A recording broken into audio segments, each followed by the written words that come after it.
सबसे पहले बात करते हैं भारत, अमेरिका और पाकिस्तान के बारे में। अमेरिकन एम्बेसडर सर्गियो गौर ने जो कश्मीर में जाकर कांड किया है उसके ऊपर तो नई अपडेट आ रही हैं, उन पर भी हम बात करेंगे। उसके बाद चाइना का क्या एंगल सामने आ रहा है उसको भी डिस्कस करेंगे। लेकिन भारत और पाकिस्तान की जो एक आपस में कन्फ्रंटेशन हो रही है वो अब इंडियन हाई कमीशन और पाकिस्तान हाई कमीशन की बिल्डिंग्स तक जा पहुंची है। उनको लेकर भी बड़ी न्यूज आ रही है। रेफरेंस के लिए आपके स्क्रीन के ऊपर आर्टिकल का स्क्रीनशॉट है। न्यूज निकल कर आ रही है कि पाकिस्तान के जो इस्लामाबाद में भारत का हाई कमीशन है उसके बाहर जो पार्किंग पोल और बैरिकेड्स लगे हुए थे उनको पाकिस्तान की अथॉरिटीज ने हटा दिया था, जिसके बाद इंडियन हाई कमीशन ने पाकिस्तान के विदेश मंत्रालय को इसकी जानकारी दी और कहा कि ये पार्किंग पोल और बैरिकेड्स वापस से यहाँ पर इंस्टॉल कर दिए जाएं। ये हमारी सिक्योरिटी के लिए है। पाकिस्तान की सरकार को इस चीज के लिए 3 दिन का समय दिया गया था, लेकिन 3 दिन तक पाकिस्तान ने इंडियन हाई कमीशन बिल्डिंग के सामने वापस से पार्किंग पोल्स और स्ट्रक्चर नहीं लगाए।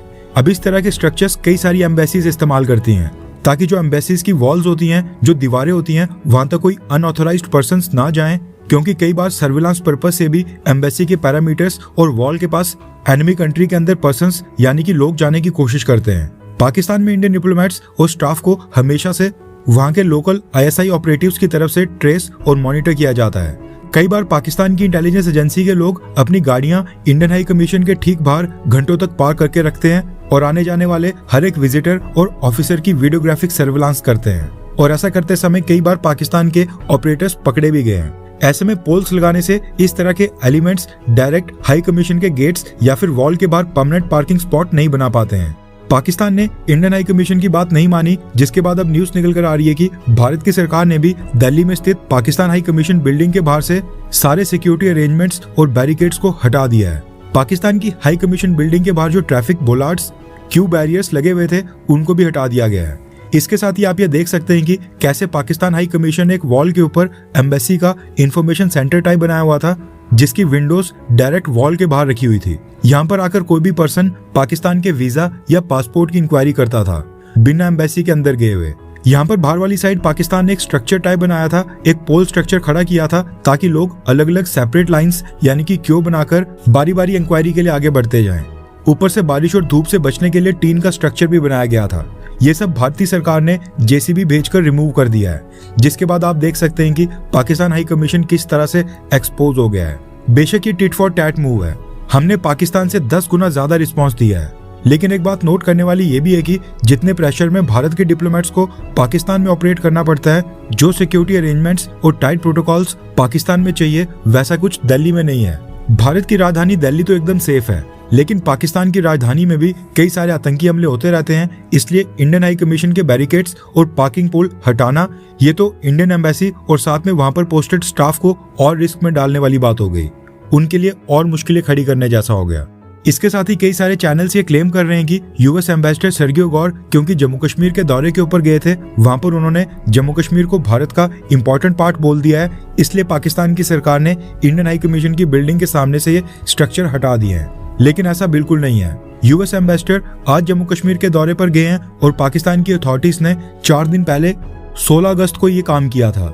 जहां तक बात है US एम्बेसडर के प्रॉमिस करने की, जिसमें उन्होंने कहा कि वो जम्मू कश्मीर के लिए ट्रैवल एडवाइजरी का भी रिव्यू करेंगे, ये दर्शाता है कि सर्गियो गौर को जम्मू कश्मीर टूरिज्म और सिक्योरिटी के लिहाज से काफी सेफ लगा, इसलिए उन्होंने ट्रैवल एडवाइजरी का रिव्यू करने की बात बोली है। ये जो US एम्बेसडर ने जम्मू कश्मीर जाकर ये सारी चीजें की हैं, इसके लिए पाकिस्तान ने US एम्बेसडर को सम्मन किया और सर्गियो गौर की इररिस्पॉन्सिबल यानी गैर जिम्मेदार और लापरवाही भरी स्टेटमेंट के ऊपर कड़ी आपत्ति और विरोध दर्ज करवाया है और कहा है कि जम्मू कश्मीर एक इंटरनेशनली रिकॉग्नाइज्ड डिस्प्यूटेड टेरिटरी है, जिसको भारत ने इलीगली ऑक्यूपाई करके रखा है और इसका निपटारा यूनाइटेड नेशन के सिक्योरिटी काउंसिल के प्रोटोकॉल्स के अकॉर्डिंग होना है। इसके साथ ही पाकिस्तान ने US प्रेसिडेंट डोनाल्ड ट्रंप की स्टेटमेंट का वेलकम किया, जिसमें ट्रंप ने पिछले साल ऑफर दिया था कि वो जम्मू कश्मीर मसले को सुलझाने के लिए भारत और पाकिस्तान के बीच मीडिएशन करने के लिए रेडी हैं। ये कहना है पाकिस्तान का, यानी पाकिस्तान ने सबसे पहले सर्गियो गौर की स्टेटमेंट का विरोध किया, लेकिन अपनी स्टेटमेंट के एंड पैराग्राफ में डोनाल्ड ट्रंप के तलवे भी चाट लिए ताकि ट्रंप खुश रहे।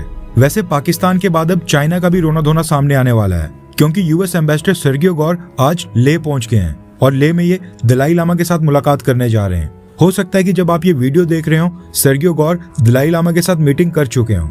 चाइना पहले भी कह चुका है कि दलाई लामा को वो एक सेपरेटिस्ट लीडर मानते हैं और उनके अकॉर्डिंग दलाई लामा तिब्बत में अलगाववाद बढ़ाकर तिब्बत को चाइना से अलग करने के मकसद से काम करते हैं।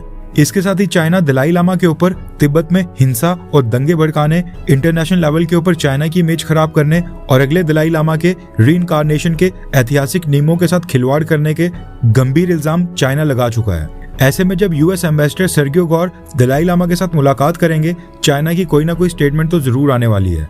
अब ये देखना इंटरेस्टिंग होगा कि इतना कुछ करने के बाद चाइनीज प्रेसिडेंट शी जिनपिंग अगले महीने ब्रिक्स समिट के लिए भारत आते भी हैं या फिर नहीं, क्योंकि दलाई लामा इंसिडेंट से पहले भारत ने अरुणाचल प्रदेश में भी 27 लोकेशंस के नाम चेंज कर उनको इंडिया नाम दिए थे और भारत के ऑफिशियल मैप के अंदर दर्ज किया था।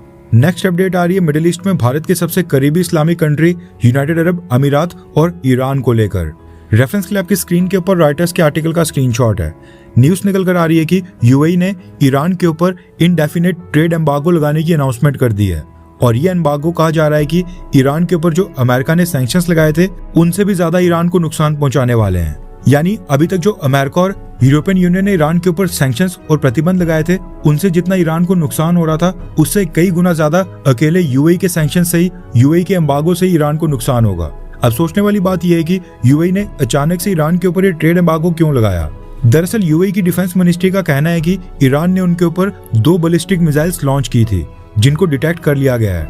इनिशियल असेसमेंट से लग रहा है कि ये यूएई की कोस्ट के पास मैरीटाइम ट्रैफिक को टारगेट करने के लिए हमला किया गया था। यानी यूएई की कोस्ट के पास वहां पर जो कार्गो शिप्स हैं, जितने भी ऑयल और गैस के टैंकर शिप हैं, उनके ऊपर हमला करने के लिए 2 बैलिस्टिक मिसाइल्स ईरान की तरफ से फायर की गई थी। लेकिन गुड न्यूज ये है कि ये दोनों मिसाइल्स समुद्र में जाकर गिर गई हैं, यानी सारा कुछ सेफ है, किसी को नुकसान नहीं पहुंचा है।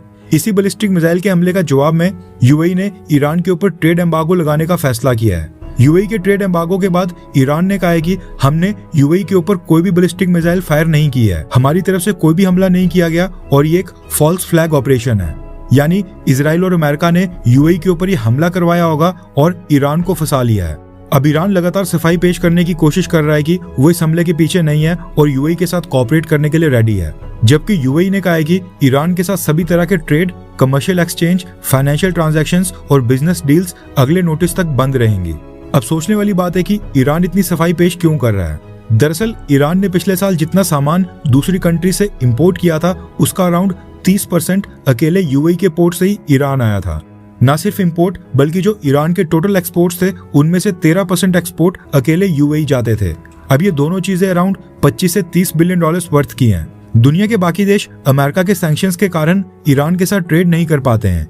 इवन चाइना भी अपना काफी सारा सामान यूएई के रास्ते ही ईरान को पहुंचाता है। बड़े शिप से सामान पहले यूएई जाता है और फिर वहां से छोटी बोट्स की मदद से ईरान पहुंचाया जाता है। इवन काफी सारा ड्यूल यूज सामान जिनसे ईरान ड्रोन और बाकी वेपन्स भी बनाता है वो भी यूएई के थ्रू ही ईरान जाता है, जिसकी वजह से कई सारी वेस्टर्न कंट्रीज यूएई को Iran window to the world economy भी कहती हैं। इसके अलावा जो ईरान शैडो फ्लीट के जरिए अपना क्रूड ऑयल और गैस एक्सपोर्ट करता है उसकी पेमेंट्स भी दुबई, यूएई के फाइनेंशियल सिस्टम से रीरूट होकर शेल कंपनीज की मदद से ईरान जाती है। उसमें यूनाइटेड अरब अमीरात का बैंकिंग सिस्टम ईरान की शेल कंपनीज को फैसिलिटेट करता है। अब क्योंकि यूएई ने बिना किसी एक्सेप्शन और छूट के ईरान के साथ सभी तरह के ट्रेड और फाइनेंशियल ट्रांजैक्शंस के ऊपर रोक लगा दी है, इसलिए ईरान के लिए कोई भी लूपहोल नहीं बचा है और इसकी वजह से ईरान की सारी पेमेंट्स, एक्सपोर्ट, इंपोर्ट, दुनिया के बाकी देशों के साथ जो वो ट्रेड कर रहा था सब प्रभावित होगा। सऊदी अरब ने अपने आप को सिक्योर करने के लिए पाकिस्तान और टर्की के साथ म्यूचुअल डिफेंस एग्रीमेंट साइन कर लिया है, मगर यूएई को ये ट्रेड और फाइनेंशियल ट्रांजैक्शंस रोकने का फैसला करना पड़ा है और ऐसा करके यूएई मिडिल ईस्ट में पहला गल्फ देश बन गया है जिसने ईरान के साथ ट्रेड एम्बार्गो लगाया है। नेक्स्ट अपडेट आ रही है भारत में मेडिकल टूरिज्म को लेकर। रेफरेंस के लिए आपकी स्क्रीन के ऊपर आर्टिकल का स्क्रीनशॉट है। न्यूज निकल कर आ रही है कि दुनिया के बाकी देशों में जैसे जैसे मेडिकल ट्रीटमेंट और प्रोसीजर्स काफी महंगे होते जा रहे हैं, उसी स्पीड में भारत को ह्यूज बेनिफिट देखने को मिल रहा है। मेडिकल टूरिज्म के मामले में भारत ने पिछले सारे रिकॉर्ड तोड़ दिए हैं। भारत सरकार ने जानकारी दी है कि पिछले 2 सालों में भारत में 18 लाख से भी ज्यादा फॉरेनर्स ने इंडिया आकर यहाँ पर इलाज करवाया है। यानी मेडिकल रिलेटेड वीजा के ऊपर ये भारत आकर यहाँ पर मेडिकल ट्रीटमेंट करवाने के लिए आए थे। ये जो 18 लाख फॉरेनर्स भारत में इलाज करवाने आए थे, ऐसा नहीं है कि कुछ लिमिटेड कंट्री से आ रहे हैं, बल्कि सरकार ने जानकारी दी है कि ये 18 लाख फॉरेनर्स दुनिया के 176 देशों से भारत आए थे। 176 कंट्रीज वाकई में बड़ा नंबर है।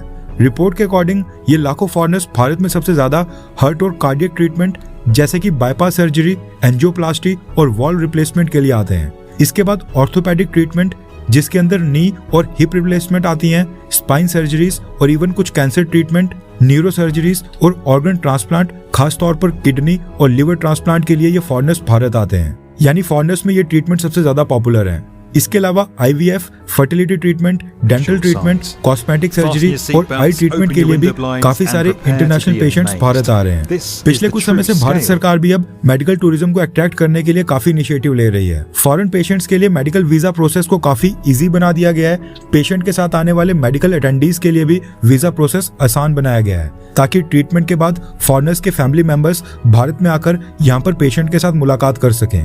क्योंकि ये जो मेडिकल ट्रीटमेंट है ये केवल अकेले हेल्थ केयर सेक्टर के लिए बेनिफिशियल नहीं है, बल्कि उसके साथ साथ होटल से लेकर एयरलाइंस, फार्मास्यूटिकल्स और लोकल बिजनेसेस को भी इससे काफी बेनिफिट और सपोर्ट मिलता है। इसलिए भारत की सरकार अब मेडिकल टूरिज्म के ऊपर खासा ध्यान देने लगी है।